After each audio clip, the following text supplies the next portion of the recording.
नमस्कार मित्रों, भीम भाष्य इस मेरे ऑडियो विजुअल पॉडकास्ट सीरीज में आप सबका तहे दिल से स्वागत है। इस दृक्श्राव्य महामालिका में महामानव डॉक्टर बाबा साहेब अम्बेडकर जी की जो बहुआयामी प्रतिभा थी, उसके 25 पहलू, 25 आविष्कार मैं आपके सामने पेश करने जा रहा हूं। इस महामालिका में करीबन 20 मिनट का एक ऐसे कुल मिला के 54 एपिसोड्स शामिल है और इस माध्यम से डॉक्टर बाबा साहेब अम्बेडकर जी के विचार, उनका कार्य, उनकी फलसफी और सबसे महत्वपूर्ण बात यह है कि उन्होंने हमारे भारत देश के लिए जो सपना देखा था वो मैं आपके सामने पेश करने जा रहा हूं। तो चलिए आगे बढ़ते हैं। मित्रों, इस 38वें चरण में मैं बात करने जा रहा हूं डॉक्टर बाबा साहेब अम्बेडकर जी के एक ऐसे पहलू पर जो ज्यादातर दुर्लक्षित रहा है, और वो पहलू है डॉक्टर बाबा साहेब अम्बेडकर जी का योगदान एक वकील के रूप में, एक बैरिस्टर के रूप में। हम सब जानते हैं कि डॉक्टर बाबा साहेब अम्बेडकर ने अपनी बैरिस्टर की उपाधि लंदन जाके हासिल की। ग्रेज इन लंदन, यहां से उन्होंने हासिल की। हम लोग ये भी जानते हैं कि डॉक्टर बाबा साहेब अम्बेडकर ये भारतीय संविधान के प्रधान शिल्पकार थे। इसके बावजूद भी बहुत कम लोग जानते हैं कि डॉक्टर बाबा साहेब अम्बेडकर एक उच्च श्रेणी के बैरिस्टर भी थे, और उसी के बारे में मैं बात करने जा रहा हूं। हाल ही में जो अनुसंधान किया गया है, जो रिसर्च किया है, उससे ये स्पष्ट होता है कि जिसको सिविल लिबर्टीज लॉयर कहते हैं, नागरिक स्वतंत्रता के लिए लड़ने वाले वकील, ऐसे वकीलों की तो अभी फौज ही उपलब्ध है। लेकिन इन सब में जो कुछ लोग, इने गिने लोग, जो पहले सिविल लिबर्टीज के लॉयर थे, उसमें से एक महत्वपूर्ण नाम है डॉक्टर बाबा साहेब अम्बेडकर। उसी तरह डॉक्टर बाबा साहेब अम्बेडकर जी को उनकी पहचान थी गरीबों के बैरिस्टर। डॉक्टर बाबा साहेब अम्बेडकर जी ने बैरिस्टर की उपाधि 1922 में हासिल की लंदन के ग्रेज इन से। उसके बाद में जब वे भारत में लौट आए तो उन्होंने मुंबई के हाई कोर्ट में रजिस्ट्रेशन, पंजीकरण किया। वो था जून 1923, और एपेलेट साइड में उन्होंने अपना रजिस्ट्रेशन करवाया। डॉक्टर बाबा साहेब अम्बेडकर वकील और राजनीतिक नेता दोनों भूमिकाएं निभाते थे, और तब के समय ऐसे बहुत सारे नेता थे जो बैरिस्टर भी थे और वकालत भी चलाते थे। सबसे बड़ा नाम तो उसमें बैरिस्टर महात्मा गांधी का है, बैरिस्टर मोतीलाल नेहरू है, बैरिस्टर जिन्ना है, बैरिस्टर पटेल है, नेहरूज, ये भी दोनों बैरिस्टर थे। लेकिन डॉक्टर बाबा साहेब अम्बेडकर की जहां तक बात निकलती है, वो इन लोगों से बिल्कुल ही अलग थी। जैसे कि इन सारे समकालीन वकील, राजनीतिक नेता जो थे, उनके पीछे एक बहुत बड़ा खानदान था। उनके पीछे उनके जात का बड़ा सपोर्ट उनके पीछे था। इसमें से कुछ भी डॉक्टर बाबा साहेब अम्बेडकर जी के पास नहीं था। उन्होंने साक्षात शून्य से अपनी शुरुआत की, और इसीलिए जैसे उन्होंने अपने एक भाष्य में बाद में बताया कि उन्हें शुरू में महार बैरिस्टर कह के पुकारते थे, यानी कि उनके जाति का, अस्पृश्य जाति का नाम लेकर उन्हें महार बैरिस्टर कहा जाता था। जाहिर है कि डॉक्टर बाबा साहेब अम्बेडकर जी को हाई कोर्ट के इर्द गिर्द, उसके करीब अपना ऑफिस लेना ये मुमकिन ही नहीं था। उन्होंने अपना जो ऑफिस सेटअप किया, कचहरी जो उन्होंने अपनी बनाई, वो थी परेल के दामोदर हॉल में। और वो भी तब जाकर संभव हुई जब उनके मित्रों ने इकट्ठा चंदा इकट्ठा किया और उनके लिए एक ऑफिस बना दिया गया। नतीजा ये हुआ कि उनको अपनी पहली केस मिलने के लिए कई महीने इंतजार करना पड़ा। फिर भी उन्होंने वकीली का काम क्यों करना पसंद किया, ये पेशा उन्होंने क्यों स्वीकार किया? अनुसंधान जिन्होंने किया है वो लोगों का कहना है कि 1920 और 1930 के दशक में जब डॉक्टर बाबा साहेब अम्बेडकर अपनी वकालत चलाते थे, तब उनको बहुत ज्यादा केसेस नहीं मिली। और लौटने के बाद 1923 को वो भारत में लौट के आए और 1928 में 5 बरस बाद डॉक्टर बाबा साहेब अम्बेडकर जी ने अपने एक भाषण में कहा था कि मैं ये जानता हूं कि वकालत करने से मुझे बहुत ज्यादा पैसे मिलने वाले नहीं है, यह मैं पूरी तरह से जानता हूं, फिर भी मैं ये क्यों कर रहा हूं? उसके 2 कारण हैं। एक तो मेरे लिए स्वतंत्रता आवश्यक है और दूसरी बात यह है कि मेरे लिए फ्री टाइम, मुझे समय चाहिए सामाजिक काम के लिए, सामाजिक कार्य के लिए मेरे पास समय होना जरूरी है। ये दोनों कारणों की वजह से उन्होंने वकीली का पेशा जो है उसका स्वीकार किया। इससे भी बड़ी आश्चर्यकारक ताज्जुब की बात यह है कि उन्हें ऑफर किया गया था ब्रिटिश सरकार ने की तरफ से कि आप मैजिस्ट्रेट हो जाइए और 3 बरस में आपको हाई कोर्ट का जज बनाएंगे, लेकिन डॉक्टर बाबा साहेब अम्बेडकर जी ने उन्हें मना कर दिया। दूसरी तरफ निजाम, हैदराबाद के जो निजाम थे, जिनके पास करोड़ों रुपए थे, अरबों रुपए थे उनके पास, उन्होंने मुख्य न्यायमूर्ति के रूप में हैदराबाद प्रिंसली स्टेट में जाकर काम करने के लिए उन्हें आह्वान किया। उसको भी डॉक्टर बाबा साहेब अम्बेडकर जी ने नकारा। इसमें ताज्जुब की बात यह है कि तब उनकी जो कौटुंबिक आर्थिक स्थिति थी वो बहुत ही नाजुक थी और अपने कुटुंब का, अपने फैमिली को चलाने के लिए उनके पास पैसे बिल्कुल ही नहीं थे। फिर भी उन्होंने इतने पैसे देने वाली, ऑफर करने वाली और इतने स्टेटस वाली जो नौकरियां थी उनको नाकार दिया। इसके लिए पीछे कारण वही 2 थे। एक तो था व्यक्तिगत स्वतंत्रता और दूसरा था सामाजिक कार्य के लिए अवसर मिलना, उसके लिए समय मिलना। ये बड़ी ही आश्चर्यकारक बात है। फिर भी उससे क्या प्रतीत होता है?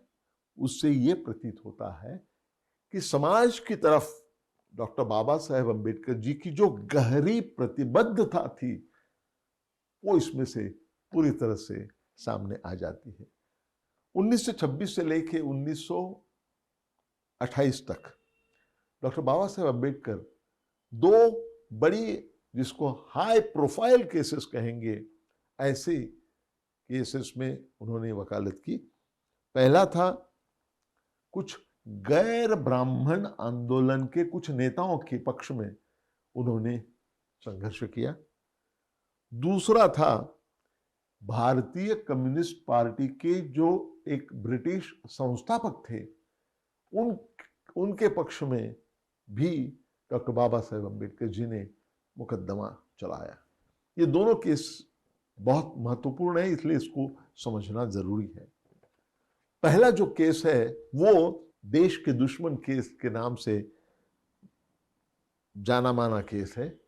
इसकी पृष्ठभूमि यह है कि 1924 में पुणे नगरपालिका ने लोकमान्य तिलक और चिपलुनकर जी का स्टैचू बनाया पुणे शहर में। उसकी प्रतिक्रिया ये हो गई कि जो ब्राह्मणेतर आंदोलन चल रहा था, उस आंदोलन ने ये ठान ली कि हम महात्मा फुले का स्टैचू बनाएंगे। उसका कड़ा विरोध ब्राह्मण समाज ने किया, पुणे के ब्राह्मण समाज ने किया, और महात्मा फुले जी को देशद्रोही कहलाया और उनका स्टैचू बनाने के लिए कड़ा विरोध जताया। उसकी प्रतिक्रिया यह हो गई कि गैर ब्राह्मण आंदोलन में केशवराव जेधे नाम के एक नेता थे। उन्होंने एक किताब लिखी जो दूसरे नेता थे गैर ब्राह्मण आंदोलन के, जिनका नाम था जवलकर। जेधे जवलकर, ये दोनों साथ साथ ही आते हैं दोनों नाम। तो ये किताब का शीर्षक था देशाचे दुश्मन, यानी कि देश के दुश्मन। उसमें लोकमान्य तिलक जी और चिपळूणकर, ये दोनों पर बहुत ही गंभीर और गाली गलौज की गई थी, और ये कहा गया था कि ये दोनों भी नायक नहीं है, ये खलनायक है, ये देश के नेता नहीं है, ये देश के द्रोही है। इस प्रकार की किताब लिखी गई और प्रसारित की गई। तो उसके बारे में मुकदमा चलाया गया और सितंबर 1926 में सिटी मैजिस्ट्रेट ने, जो प्रकाशक थे जवलकर, उन्हें 1 बरस की सजा दी और जो जेधे थे उन्हें 6 महीने की सजा दी गई। यह हुआ सितंबर 1926 में। एक ही महीने के बाद अक्टूबर 1926 में डॉक्टर बाबा साहेब अम्बेडकर जी ने उनकी केस लेके हाई कोर्ट में अपील किया, और हाई कोर्ट में जब अपील उन्होंने किया तो उन्होंने तकनीकी मुद्दों को लेकर एक बहुत स्ट्रांग डिफेंस किया। उसका इतना प्रभावशाली वो था कि जो हाई कोर्ट के जज थे उन्हें इस बात को स्वीकार करना पड़ा कि लोकमान्य तिलक और चिपळूणकर, इन पर जो हमला किया गया है ये शरारती जरूर है लेकिन गैर कानूनी नहीं। इसलिए दोनों को बाकायदा बरी किया गया, और डॉक्टर बाबा साहेब अम्बेडकर जी ने ये जो विजय हासिल किया उसकी वजह से, और इसको गैर ब्राह्मण आंदोलनों का एक प्रतीकात्मक विजय कहलाया गया। दूसरी केस है, वो तो और भी दिलचस्प है। ये केस थी जिसने कम्युनिस्ट पार्टी ऑफ इंडिया, भारतीय कम्युनिस्ट पार्टी की जो संस्थापक थे उनमें से एक थे, उनका नाम था फिलिप स्प्रैट। वो ब्रिटिश कम्युनिस्ट थे और भारत के कम्युनिस्ट पार्टी के संस्थापकों में से एक थे। उन्होंने एक पुस्तिका लिखी थी जिसका शीर्षक था इंडिया एंड चाइना, भारत और चीन, और उसमें उन पर आरोप यह लगाया गया कि उन्होंने गवर्नमेंट ऑफ इंडिया की तरफ उसमें द्वेष फैलाने का काम किया है, नफरत फैलाने का काम किया है। 1927 में जब फिलिप स्प्रैट मुंबई में पधारे किसी और कारण के लिए, तुरंत ही उन्हें अरेस्ट कर लिया गया और उन पर आरोप लगाया गया राजद्रोह का। और ये जो मुकदमा चला उसके मुख्य वकील थे एफ.एस. सल्यार खान, और उनके जूनियर का काम डॉक्टर बाबा साहेब अम्बेडकर जी ने किया है। उनका डिफेंस ये था कि स्प्रैट जी ने जो पुस्तिका लिखी है उसमें उन्होंने चुनौती दी है, वो ब्रिटिश साम्राज्यवाद को चुनौती दी है, ब्रिटिश भारतीय सरकार को नहीं। उन्होंने ये भी युक्तिवाद किया कि जो व्याख्याएं हैं देशद्रोह की, राजद्रोह की, जो व्याख्याएं हैं, वो व्याख्या जो है वो भारतीय लोगों की स्वराज्य की जो मनीषा है उससे मेल नहीं रखती है, इसीलिए उनको अपराधी नहीं ठहराना चाहिए। इस केस में अपील के लिए स्वयं बैरिस्टर जिना पधारे थे। फिलिप स्प्रॉट को अंतिमतः उन्हें मुक्त किया गया और ये जो विजय हासिल हुआ ये एक व्यक्ति का विजय नहीं था, ये सारे वकीलों का विजय था कि सारे वकीलों को ब्रिटिश सरकार की आलोचना करने का अधिकार इस केस की वजह से प्राप्त हो गया। दांव पर जो बात लगी थी वो किसी एक व्यक्ति की स्वतंत्रता का मामला नहीं था, यह मामला था ब्रिटिश राज में नागरिक स्वतंत्रता। यह मुख्य मुद्दा था। जाहिर है कि जब विजय हो गया तो सब जगह जश्न मनाया गया और ऐसे एक बड़े जश्न में महात्मा गांधी जी के साथ जो काम करती थी वो बड़ी नेता सरोजिनी नायडू, उन्होंने इसकी अध्यक्षता की थी।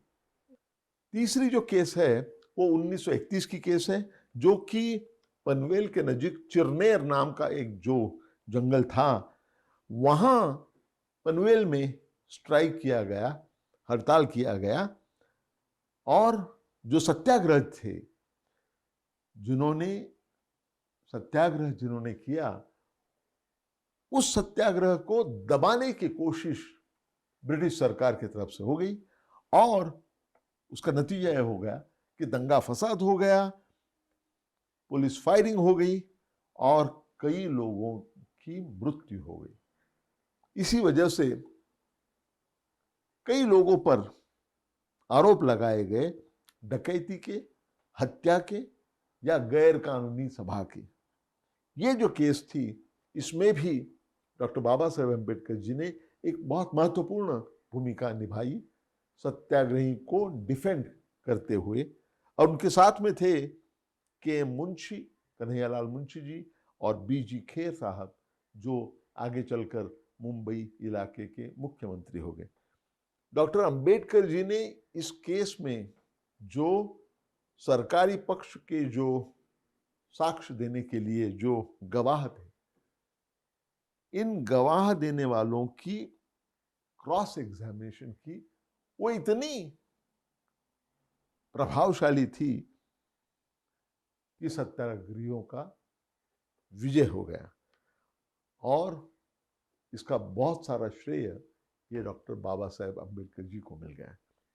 ये जो 3 केसेस मैंने बताए, ये तीनों केसेस में डॉक्टर अम्बेडकर जी का कौशल, वकील के रूप में, बैरिस्टर के रूप में उनका जो कौशल था वो प्रतीत हो गया और दमनकारी न्याय व्यवस्था होने के बावजूद भी अपने क्लाइंट्स के लिए स्वतंत्रता हासिल करना, ये जो डॉक्टर बाबा साहेब अम्बेडकर जी की वजह से मुमकिन हो गया, उसके लिए उनकी बहुत तारीफ हो गई, उनके लिए आदर भाव बहुत बढ़ गया और सारे राजनीतिक बिरादरी में उनके बारे में आदर की भावना तैयार हो गई, एक वकील के रूप में, एक बैरिस्टर के रूप में। चौथा जो केस है वो केस है जब 1927 में डॉक्टर बाबा साहेब अम्बेडकर जी ने महाड़ में समता संघर्ष किया था, चौदार लेक का सत्याग्रह। उसमें जो तथाकथित उच्च जाति के लोग थे उन्होंने कोर्ट में केस फाइल किया। उनका कहना था कि ये जो लेक है महाड़ का, चौदार लेक, चौदार टैंक, ये निजी मालमत्ता है, निजी संपत्ति है, तो उनको अधिकार है कि दलितों को वहां नहीं आने देना। डॉक्टर अंबेडकर जी ने यह साबित कर दिया कि वो किसी की निजी मालमत्ता नहीं है और वो है सरकार की मालमत्ता। दूसरा मुद्दा जो उठाया गया था वो ये था कि दलितों के पानी लेने से उस लेक की शुद्धता, उस तालाब की, जलाशय की शुद्धता ये बुरी तरह से नष्ट हो जाती है। इसका प्रतिवाद करते हुए डॉक्टर बाबा साहेब अम्बेडकर जी ने ऐसा एविडेंस पेश किया जिससे यह साबित हो गया कि उस लेक के इर्द गिर्द रहने वाले मुस्लिम समाज में, विशेष रूप से वहां जो बुचर कम्युनिटी थी, मुस्लिमों की जो बुचर कम्युनिटी, खाटिक कम्युनिटी, उनके लोग भी वहां पानी पिया करते थे, लेकिन दलितों को पानी पीने के लिए मना कर दिया गया था। तो प्यूरिटी जो है, इस मुद्दे पर भी डॉक्टर बाबा साहेब अम्बेडकर जी की जीत हो गई कि अगर मुस्लिम खाटिक की वजह से, बुचर की तरफ से यूज करने के बाद, ये पानी लेने के बाद भी अगर शुद्धता खत्म नहीं होती है, तो दलितों का वहां से पानी लेना ये कैसे अशुद्ध करना होगा। इस मुद्दे पर भी बाबा साहेब अम्बेडकर की जीत हो गई और हर एक लेवल पर, महाड़ के लेवल पर, जिले के लेवल पर, हाईकोर्ट के लेवल पर, सारे लेवल पर डॉक्टर बाबा साहेब अम्बेडकर ये केस जीत गए। और ये केस से एक बहुत महत्वपूर्ण बात सामने जो आई है वो ये है कि कंप्लेन करने वाले जो लोग थे, उनका कहना कि बरसों से उन्होंने दलितों को पानी लेना ये नाकारा है, इस बात से उनका पानी पर अधिकार साबित नहीं हो सकता है, क्योंकि ये परंपरा चली आ रही है। इसका मतलब ये नहीं है कि उस पानी पर दलितों का कोई हक नहीं है। उसी केस के दरमियान एक बहुत ही बुरी घटना हो गई थी। एक बार जब अपनी केस खत्म करने के बाद डॉक्टर बाबा साहेब अम्बेडकर मुंबई को लौट रहे थे अपनी कार में, धुआंधार बारिश हो गई और उनकी कार रास्ते में बंद हो गई। तो कार से उतरकर वो नजदीक के गांव में जाकर पहुंच गए। पूरी तरह से भीगे हुए बाबा साहेब अम्बेडकर वहां पहुंच जाते हैं और उन्होंने पानी चाहा, उन्होंने खाना चाहा, उन्हें पानी तक नहीं मिला। सब लोगों ने उन्हें पानी देने से भी इनकार किया था और भीगे हुए, पानी के लिए जो तरस रहे थे, भूखे हुए डॉक्टर बाबा साहेब अम्बेडकर पूरी रात एक पेड़ के नीचे सो गए।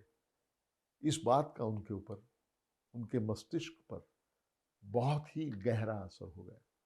जब वो मुंबई पहुंच गए तो 3 दिन उन्होंने अपने आप को अपने घर में बंद कर लिया था, किसी से बात नहीं की।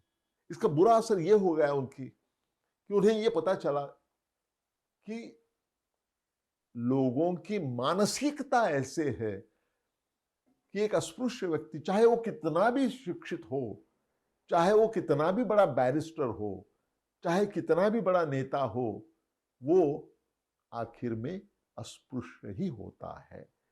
ये बात उन्हें बहुत खा गई और उनके मन मस्तिष्क में कायम रूप से ये बात टिकी रही। चलिए और केसेस की तरफ चलते हैं। डॉक्टर बाबा साहेब अम्बेडकर जी ने जो 5वीं केस मुकदमा जो चलाया था, 1930s का जो दशक था, उस दशक में उन्होंने ट्रेड यूनियन के जो नेता थे उनकी बहुत सारी केसेस चलाई और उन्होंने जो क्रॉस एग्जामिनेशन किया, सरकारी गवाहों का जो क्रॉस एग्जामिनेशन किया, उसमें उन्होंने ये साबित कर दिया कि मिल के जो मालिक है, टेक्सटाइल मिल्स के जो मालिक है, उनको आर्थिक हानि पहुंचना ये कोई बात सर्वआम जनता के लिए हानिकारक नहीं है। प्रलंबित तकलीफ उनको होने की वजह हो नहीं सकती है, और इस बात पर वो केस जीत गए। और उस जीत के बाद सारे ट्रेड यूनियन लीडर्स के लिए सबसे उनके चाहते वकील थे, बैरिस्टर थे डॉक्टर बाबा साहेब अम्बेडकर। उनकी जो छठी केस है, ये तो बहुत ही महत्वपूर्ण है। ये मुकदमा चलाया गया था प्रोफेसर R.D. कर्वे इनके खिलाफ। रघुनाथ धोंडो कर्वे, ये महर्षि कर्वे, धोंडो केशव कर्वे इनके सुपुत्र थे, और उन्होंने हमारे देश में पहली बार संतति नियमन का क्लिनिक खोल दिया था 1921 में।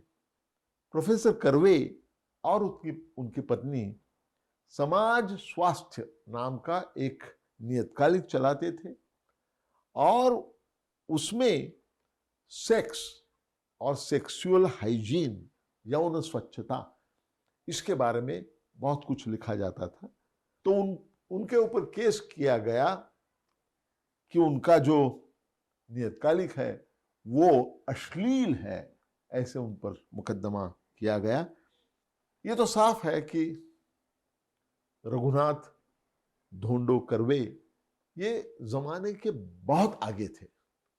तब के नियमों के अनुसार, तब के कायदे के अनुसार डॉक्टर बाबा साहेब अम्बेडकर जी के बहुत ही परिश्रम से किए हुए मुकदमे के डिफेंस के बावजूद उनकी हार हो गई। उसके बाद में 1940 और 1950 के प्रथमार्ध में डॉक्टर बाबा साहेब अम्बेडकर तो दिल्ली में थे, तो जाहिर है कि इस काल में उनके लिए कोई भी केस लड़ना ये मुमकिन नहीं था।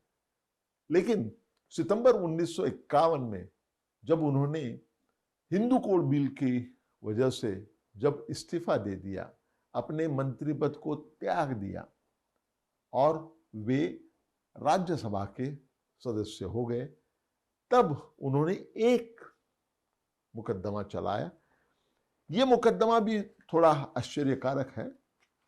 ये जो 8वां और आखिरी मुकदमा जिसकी बात हम कर रहे हैं उन्होंने चलाया, वो था भूमि सुधार की संवैधानिकता के बारे में। और उन्होंने ये महाराजा ऑफ कपूरथला उनकी तरफ से ये मुकदमा चलाया, उनको डिफेंड करते हुए।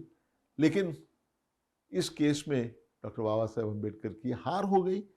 उसकी वजह यह थी कि भारतीय संविधान, जिसके निर्माता स्वयं डॉक्टर बाबा साहेब अम्बेडकर थे, उसका जो इंटरप्रिटेशन था वो बहुत ही टेक्स्ट बुकिश, बहुत ही संकुचित रूप से उसका इंटरप्रिटेशन देने की वजह से बाबा साहेब अम्बेडकर जी की हार हो गई। लेकिन हार होने के बावजूद भी एक मुद्दा उन्होंने जो उठाया था वो मुद्दा कायम हो गया।